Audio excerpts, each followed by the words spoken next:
Welcome, everyone, to the Deep Dive. And a really special welcome today because we're subbing for the amazing Denny Van from the Hypnosis by Design podcast. That's right. And it's great to be here, especially for all you reality designers listening. We're doing an extra deep dive today. We absolutely are. We're tackling a truly foundational text. Itzhak Bentov's Stalking the Wild Pendulum on the Mechanics of Consciousness. It's a landmark book, really. Our mission today, we want to unpack Bentov's pretty profound insights into how reality actually works. And more than that, we want to explore how our consciousness, maybe yours, might be subtly influenced, maybe even, hijacked by design. Yeah, hijacked is a strong word, but we'll get into why it fits. But crucially, the empowering part. Exactly. How you can use these very mechanics, Bentov's mechanics, to actively create the reality you want. It's all about giving you that knowledge so you're informed and, well, empowered. Okay, so let's start with the man himself, Itzhak Bentov. He wasn't your typical academic, was he? Often called an intuitive inventor. Right, not constrained by the usual boxes. Yeah. And his model of the universe was, frankly, revolutionary for its time. He proposed it was like a giant interconnected hologram. A hologram where every fragment, no matter how small, contains the whole picture. That's mind-bending stuff. It really is. And he wasn't just speaking poetically. He meant it literally. He said, our whole reality is a vibratory reality. Everything vibrates. Atoms, planets, us. Everything. Generating oscillations. That's why Stalking the Wild Pendulum is considered such a key work for understanding this holographic matrix field.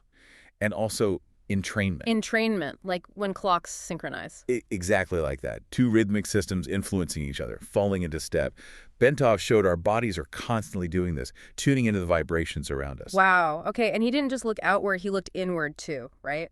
Into our own bodies. The heart-brain connection. Yes, it's a huge discovery. He found the human heartbeat sends this rhythmic wave. It travels up the spine, right into the brain. Just from the heartbeat, a mechanical motion. Yeah, and this tiny motion generates oscillations that then synchronize with the body's whole electromagnetic field. It's quite elegant. And the really wild part, these oscillations matched things out there in nature. Precisely.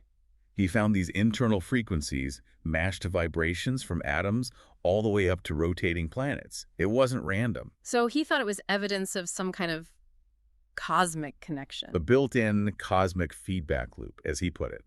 He saw the heart as this low-frequency oscillator, creating standing waves that actually go beyond our skin. Extending out from the body. Yeah, interacting with the universal field. It really makes you think, if our hearts are broadcasting like that, what does that mean for how connected we are? And incredibly, modern science is catching up to this, isn't it? Like the Heart Math Institute. It's amazing validation. Decades later, they showed the heart's electromagnetic field does extend several feet out. It can even influence other people's brainwaves. Yeah. Bentov was way ahead of his time. Really? Okay, so how does meditation fit into this picture for Bentov? It wasn't just spiritual practice for him. Not at all. He saw it scientifically. A precise method, he called it, for tuning the heart-brain system. Tuning it to what? To resonate with the deeper architecture of the universe. So when you meditate correctly, slow your metabolism, get into that natural 7 hertz body rhythm. A heart aorta rhythm, right? That's the one. When you entrain to that, your body literally becomes a gateway to expanded perception. A gateway where boundaries dissolve. Exactly, where you experience reality as this seamless whole. It's not just a feeling, it's a physiological shift he was mapping. And he mapped different levels of reality too. Physical, soul. Yeah, he laid out these planes. Physical soul, higher self, and then the highest spiritual level, the absolute. Like layers. Sort of. Think of it like on the physical level, we seem separate, like individual points.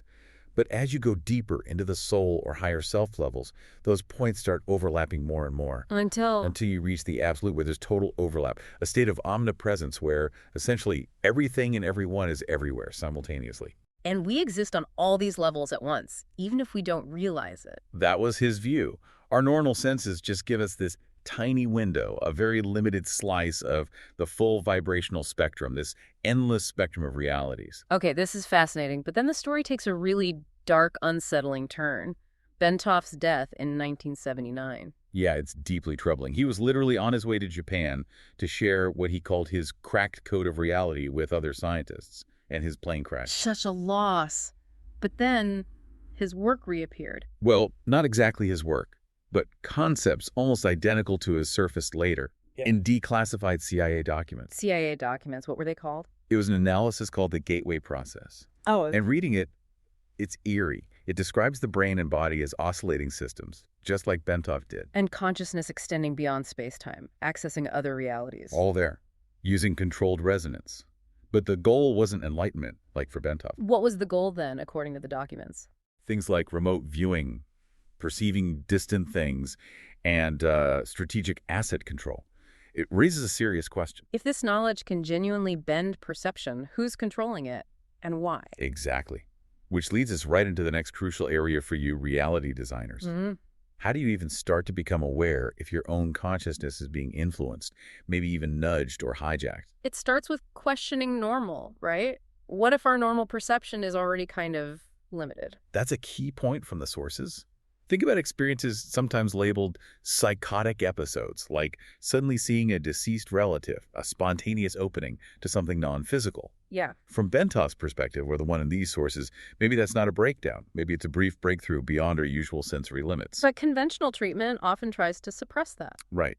Interventions like certain drugs, or even electroshock, the sources suggest, can essentially push consciousness back into the normal but limited box. Our physical senses are just a tiny window, remember? Okay, so given that limited baseline, how do we spot the more subtle stuff?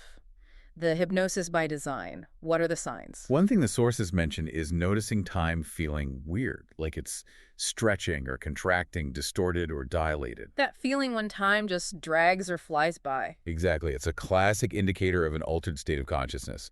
If that happens consistently after certain inputs, pay attention. It could mean your subjective clock is being played with. Okay, what else? Unconscious suggestibility.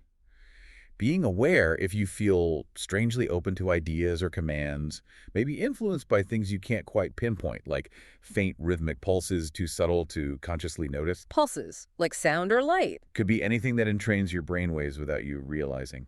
It's called biological signal entrainment, designed to lower your conscious guard.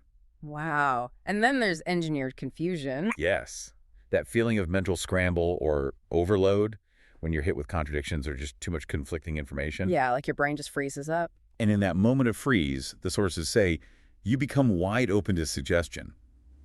Your brain just wants clarity, so it might automatically accept the first seemingly logical thing offered without critical thought. That's manipulative. Highly. And watch your internal narratives. If your core beliefs or how you feel about something suddenly shift without you consciously reasoning it through. Especially after seeing specific symbols or hearing certain speech patterns. Or color patterns, sensory cues, yeah. These can be designed to subtly rewrite the story your mind tells about reality, bypassing your critical filters. It's about changing the narrative from the inside. Which brings us smack into the digital age. The sources have some strong claims here, especially about blue light. They do. The claim is that blue light from screens can actually destroy the dopamine reward tracks in your brain. Destroy them. What does that lead to? Reduced drive, less motivation, and perhaps paradoxically, heightened receptivity. So you're less driven, but maybe more open to passively receiving whatever information is presented. It changes how you process things. And this ties into the platforms themselves. The sources mention intelligence agency funding. Yeah, specifically suggesting platforms like Google were incubated and funded by CIA, NSA, DARPA. Whether you accept that premise or not, the result is algorithms that map behavior, preferences, thinking patterns globally with incredible detail. So this massive data map allows them to Anticipate and design for specific responses.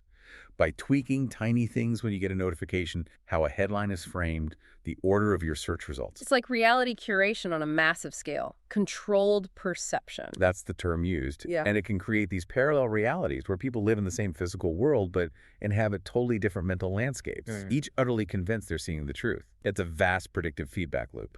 Okay, and beyond the digital, what about just our environment, physical fields? Absolutely. Our bodies are finely tuned instruments, remember, constantly interacting with magnetic fields, electromagnetic fields, atmospheric pressure, gravity. Stuff we don't usually think about.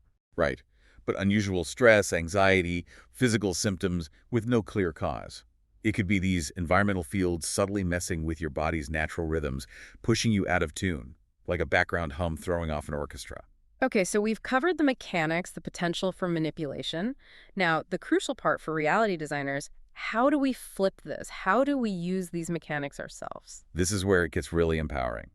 It starts, according to Bentov, with cultivating the observer. The observer, what's that? It's recognizing your non-physical psyche, the part of you that watches, that correlates and makes sense of information. Crucially, it exists independent of the physical body. So it's like stepping back from the immediate experience. Exactly. Training that observer to step outside ordinary processing of reality. That's how you start perceiving beyond the limits of your physical senses. It's about gaining perspective. And meditation is key here again. Absolutely central. Yeah. Bentov saw it as that precise method for tuning the heart-brain system to resonate with the universe's deeper structure. By slowing down, finding that 7 hertz rhythm. Yes. In training to that heart aorta frequency turns your body into that gateway to expanded perception, where boundaries fade and you experience reality as a seamless whole. And this resonance actually expands what you can perceive. Potentially, yes. The idea is the observer can then expand rapidly into space, operating at incredible speeds, maybe even achieving a sense of omnipresence. Meaning you could perceive distant things or events in time. More sharply, yes. Not necessarily like magic, but through a fundamental expansion of awareness. Improving the refinement or intelligence of responses to stimuli. That's how consciousness evolves. A more evolved nervous system interacts with a wider band of realities. Beyond the normal human range. Wow. And this includes embracing intuition, not dismissing it. Right. The sources call it crucial for pulling together diverse aspects of nature into one new meaningful whole, accessing information directly. Like getting chunks of information that lead to those big creative insights, bypassing step-by-step logic. So it all comes back to really internalizing that holographic vibrational model of the universe. Deeply understanding it, that the cosmos is this giant interconnected hologram, and reality is fundamentally vibrational. When you get that, you realize your body's oscillations are interacting with this field constantly. And you can consciously influence that interaction. That's the goal. Yeah. Consciously influencing your body's oscillators, especially that core 7 hertz rhythm, achieving resonance. The body can literally go into resonance with the electric field of the planet, allowing your psyche into space. You become a tuning fork. A tuning fork for the universe. I like that. And there's more knowledge available beyond the physical, these higher harmonic bodies. Yes, the idea is our physical body is interpenetrated by others, astral, mental, causal, which hold vast amounts of information. Learning to tune in to the tiny impulses from these non-physical aspects gives you access to a much wider range of knowledge. It's not mystical, just a broader bandwidth. You could put it that way. And then there's the power of thought itself. How so? Well, a thought is energy.